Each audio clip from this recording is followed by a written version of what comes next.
اعوذ باللہ من الشیطان الرجیم بسم اللہ الرحمن الرحیم وقالت اليہود ید اللہ مغلولہ، اور یہودی کہتے ہیں کہ اللہ کا ہاتھ جکڑا ہوا ہے، بندھا ہوا ہے۔ غلت ایدیہم،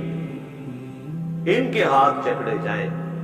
وَلُعِنُوا بِمَا قَالُوا، اور ان پر پھٹکار لعنت ہو اللہ کی بسبب اس کے جو انہوں نے یہ بات کی۔ لعنت کا مطلب ہوتا ہے اللہ کی رحمت سے دور۔ جو اللہ تعالیٰ کو کنجوس سمجھتا ہے تو پھر اللہ تعالیٰ کی رحمت سے وہ دور ہی نہیں، اس کا مطلب یہ ہوا۔ سورہ عمران میں آیا نا کہ جب یہ انفاق فی سبیل اللہ کی ترغیب دلائی گئی نا، تو یہودیوں نے عذرائے تفنن مذاق کے طور پہ یہ کہنا شروع کر دیا۔ آپ کو پتہ ہے ان کی عادت تھی ہر بات کو بگاڑنا، بعض اوقات جینوئنلی وہ بگاڑ ہوتے تھے، بعض اوقات مذاق کے لیے کہ اچھا اس کا تو مطلب ہے کہ اللہ اگر ہمیں کہہ رہا ہے کہ مجھے قرض حسنہ دو، اللہ تعالیٰ کی تو یہ آپ سمجھ لیں قدر شناسی ہے انسان کے لیے، اتنا قدردان ہے اللہ تعالیٰ کہ جو انسان اللہ کی راہ میں اس کے دیے ہوئے سے خرچ کرتا ہے تو اللہ کہتا ہے کہ تم مجھے قرض دے رہے ہو اور میں اس قرض کو لوٹاؤں گا، حالانکہ خود ہم اس کے مقروض ہیں، لیکن اللہ تعالیٰ اپنی راہ میں خرچ کرنے کو کہتا ہے میں مقروض ہوں تمہارا، جو تم نے میری راہ میں خرچ کیا میں 700 گنا تک کر کے اسے لوٹاؤں گا، سورۃ البقرہ میں۔ اب جنہوں نے اللہ کی راہ میں خرچ نہیں کرنا تھا تو انہوں نے اس کا مذاق بنانا شروع کر دیا کہ اس کا مطلب ہے کہ اللہ تعالیٰ فقیر ہے اور ہم غنی ہیں، کیونکہ اللہ ہم سے مانگ رہا ہے۔ جو مانگنے والا ہوتا ہے وہ فقیر ہوتا ہے اور جو دینے والا ہوتا ہے وہ غنی ہوتا ہے۔ نعوذ باللہ۔ تو اب یہ پورے بیک گراؤنڈ میں آپ قرآن حکیم کی بعض کا لوگ آیات پک کرتے ہیں جہاں پہ اللہ کا غصہ ہوتا ہے، بس اس حصے کو پک کر کے کہتے ہیں دیکھو جی مسلمانوں کا خدا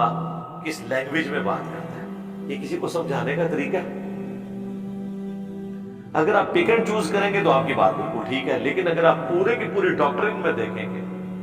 کہ وہ کیا بکواس کرتے تھے اور اس کے جواب میں یہ کہا جا رہا ہے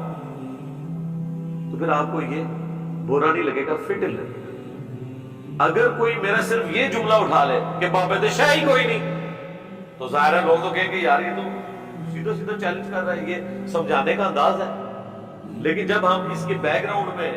یہ حدیث بیان کر رہے ہوں گے کہ اے میری بیٹی فاطمہ میرے مال سے جو تو نے لینا ہے لے لے، اگر اللہ کے حضور تو پکڑی گئی تو میں تیرے کچھ کام نہیں آؤں گا۔ اے اللہ کے نبی کی پھوپھی صفیہ میرے مال سے جو کچھ لینا ہے لے لے، اگر اللہ نے پکڑ لیا تو میں تیرے کچھ کام نہیں آؤں گا۔ اے اللہ کے نبی کے چچا عباس بن عبد المطلب میرے مال سے جو کچھ لینا ہے وہ لے لو، لیکن اللہ کے حضور تم پکڑے گئے تو میں تمہارے کچھ کام نہیں آؤں۔ اور اس کے بعد پھر میں سمجھانے کے لیے بات کروں کہ اگر سیدہ فاطمہ جو خاتون جنت ہے، جنتی عورتوں کی سردار ہے، ان کو نبی علیہ السلام اس طریقے سے گفتگو کر رہے ہیں اور اس کے اگینسٹ آپ لوگ یہ کہتے ہیں کہ جو شیخ عبد القادر جیلانی کا مرید ہو جائے تو وہ اس وقت تک جنت میں نہیں جائیں گے جب تک کہ اس کو ساتھ نہ لے جائیں، تو پھر ہم یہ کہتے ہیں نا کہ اگر سیدہ فاطمہ کے بارے میں یہ بات ہو رہی ہے تو بابد شاہی کوئی نہیں۔ ہاں اب یہ جملہ بالکل فٹ ہے۔ یہاں پہ بھی آپ دیکھیں کہ یہودیوں نے ایک بات کی، اللہ نے اس کے بارے میں کہا کہ انہوں نے تو کہا نا کہ اللہ کا ہاتھ جکڑا ہوا ہے، اللہ بڑا کنجوس ہے، نعوذ باللہ، یا اللہ تعالیٰ فقیر ہے۔ اللہ نے کہا کہ تمہارے ہاتھ جکڑے جائیں تم پہ لعنت ہو اس کے سبب، لیکن یہ پورے سینیریو میں بات بل یداہ مبسوطتان، بلکہ اللہ تعالیٰ کے تو دونوں ہاتھ کھلے ہیں جیسا کہ اس کی شان کے لائق ہے۔ اللہ تعالیٰ کے ہاتھ ہیں لیکن اس کے لیے ہم یوں تمثیل نہیں بیان کر سکتے۔ جہمیہ اس طرف گئے کہ اللہ کے ہاتھ سے مراد اس کی قدرت ہے، اللہ کا کوئی ہاتھ نہیں۔ مجسمہ اس طرف چلے گئے کہ ہاتھ سے مراد جس طرح ہمارے ہاتھ، یہ دونوں ایکسٹریم ہیں۔ ہم ان کے معنوں کو اللہ کے سپرد کرتے ہیں، اسی کو کہا گیا متشابہات، یعنی سمجھانے کے لیے۔ اللہ کے ہاتھ جیسا کہ اس کی شان کے لائق، اللہ کی آنکھیں جیسا کہ اس کی شان کے لائق، اللہ کی سماعت اور بصارت جیسا کہ اس کی شان کے لائق۔ تو اللہ کے تو دونوں ہاتھ کھلے ہوئے ہیں، ينفق کیف یشاء، خرچ کرتا ہے جیسے چاہتا ہے۔ کیا خرچ کرنے والا ہے؟ بخاری مسلم دونوں میں حدیث ہے کہ اللہ تعالیٰ کے خزانے اتنے وسیع ہیں کہ جب سے زمین و آسمان کی پیدائش ہوئی ہے، اللہ تعالیٰ بانٹ رہا ہے، لیکن اس کے خزانوں میں کوئی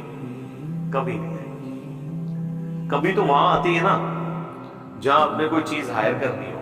اور جہاں قدرت کا یہ حال ہو کہ کن فیکون، جو کہے وہ ہو جائے، وہاں تو کمی کا کوئی سوال ہی نہیں پیدا